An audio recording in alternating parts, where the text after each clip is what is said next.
Assalamu alaikum ve rahmetullahi ve berekatuh. Barlık kardeşlerim, Allah'ın salim ve mağfireti bereket olsun. Kardeşler, çoğun günahlar dersimiz davamlaştırımız. Bugünkü çoğun günah, 35. çoğun günah halallıgıcı ve halallanıgıcı.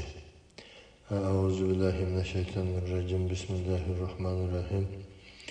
İbn Mesud radıyallahu anh rivayet kılındı ki Peygamber sallallahu aleyhi ve sellem mındak degan: halallıgıcı ve halallanıgıcıga lanet kılıngan. İmam Tirmizi, Ebu Davud, Darimi ve Nesai rivayet kılgan, Albani sahih degan. İmam Tirmizi mındak deydi: Ömer ibn Hattab, Osman ibn Affan ve Abdullah ibn Ömer radıyallahu anhu qatarlıq ilim ahli yuqoridagi hadisga amal qilgan. Tabiinlardan chiqqan fiqhshunoslarning qarashimi shundoq edi.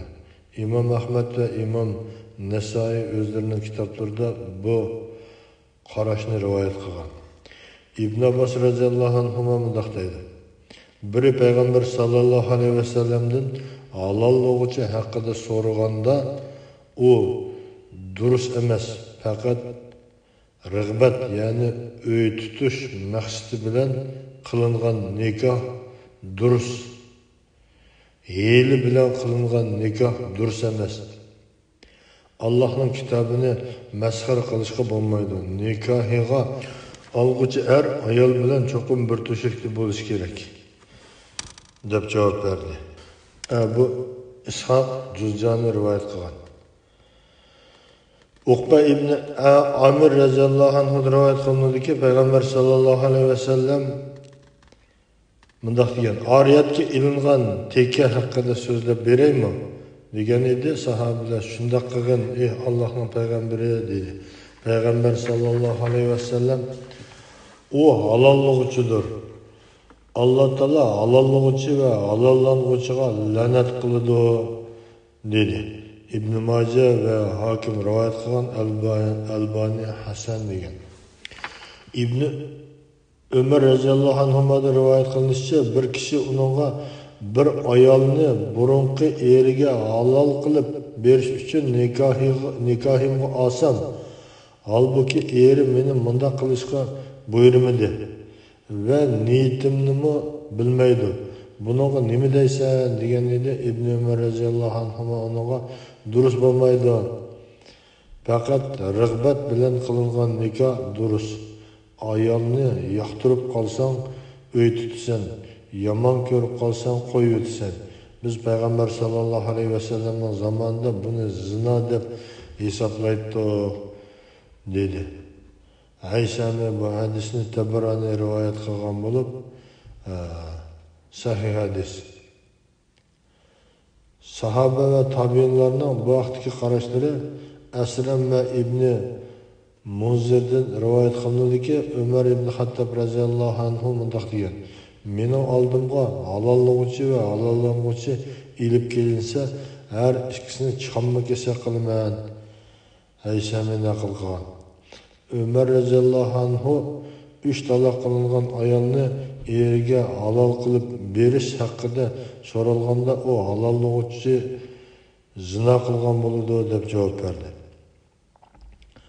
Abdullah ibni Shirak Amri mundaq deydi: Biri İbn Ömer radıyallahu anhumadan bir adam tağısının kızını talaq qilib keyin pushmon qilganligi ve onun bilan yarışni xohlaydiganligi, başka bir adam onu nikohiga elib eriga halallab bermoqchi bo'lganligi haqida so'raganda İbn Ömer radıyallahu anhuma agar ikkinchi o ayolni halallab berdiganligini bilsa, gerçi ular 20 yıl uy tutgan taqdirdami her ikisi zinaxo'r bo'ldi deb javob berdi. İbn Abbas radıyallahu anhuma'da rivayet kılındı ki bir kişi onundan tağamning o'g'li ayolni 3 talaq qilibdi. Keyin pushmon qilib, endi qandoq qilaman deb so'radi deb so'raganda İbn Abbas radıyallahu anhuma tağamning o'g'li Allohga osiylik qilibdi. Allah mı onu pişman kıldırıptı. O şeytana itaat kıptı. Ama şeytan ona bir çıkış yolunu ko'rsatmabdi deb javob berdi. O kishi Ibn Abbos radhiyallohu anhudan biri o ayolni nikohiga elib halollab bersa qandoq deysan deb so'ragan edi. Ibn Abbos radhiyallohu anhu kimki Allohni aldamoqchi bo'lsa, Alloh uni aldab qo'ydi dedi. Demak, qardoshlar, bu halollanuvchi degan gap 3 taloqqa munosabatli gap. Ayolni 3 taloq qilgandan keyin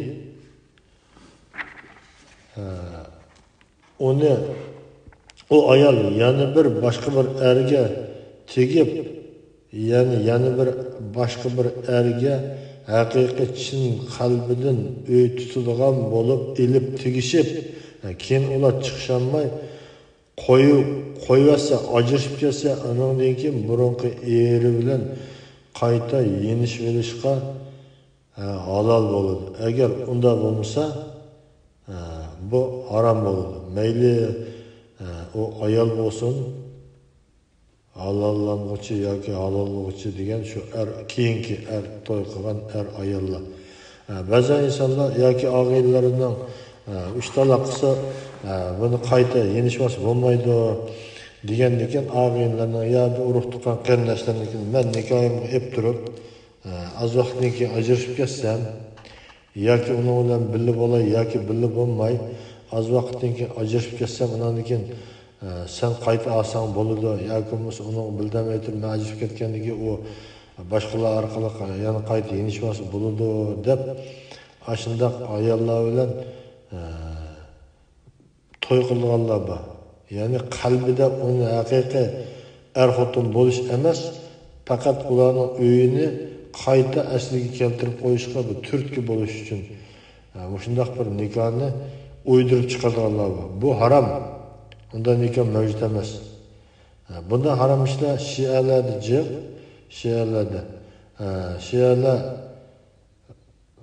1 oylik, 3 oylik, 6 oylik, 1 yillik deb nikoh qiladi. Harom. Nikoh degan mangulik bo'ladi. Ikki odam chin qalbidan biz bir umr uy tutamiz deb niyat qilib turib, ilib tegishidi. Agar unda olmay 1 oy, 2 oylik yoki ma'lum sabab bilan ma'lum ishning turtkisida nikoh qilsa, o nikoh tushmaydi, harom, zina qilgan bo'ldi, ig'ir gunoh o'tkazgan bo'ldi. Bunda ishlar bizmi burunmi jiq ko'rdik. Bo'pmi ishkirda ashundoq ishlar yomon jiqga ishkirda tijorat qilimizda bag'allar ma'lum shahar, ma'lum o'lka yoki bizning vatanning chegarasigacha deb nikoh qiladi ekan. Masalan, kunminglik nikoh qilaman, yunnanlik nikoh qilaman, yoki guangdonglik nikoh qilaman, yoki bo'lmasa Shin shog'icha nikoh qilaman deb nikoh qiladi ekan. Harom, zina, harom. O qanday nikoh? Agar kunminglik nikoh qilsa, shu kunning shaharning ichida uning xotini ekan, u yerdan chiqib ketsa, uning xotini bo'lmaydi ekan. Yunnanlik desa, Yunan o'lkasining ichida har qanday yerda uning xotini bo'ladi ekan, har xotin u yerdan chiqib ketsa, ularning munosabati o'zligidan yo'qaydi ekan. Shin shog'icha desa, bizning vatanning chegarasidan kirgan aman ularning har ayollik munosabati yo'qaydi ekan. Bu butunlay harom. Bunda nikoh yo'q. Shuningga mayli ashundoq bo'lsin, mayli yoki bo'lmasa bir 3 taloq qilayotgan ayolning oilasini tuzab qo'yish maqsadida o ayolni boshqa birisi nikohiga olib turib, yana onundan ajrashib, ularning uyini asli keltirman desa, bu butunlay harom. Undan nikoh mavjud emas.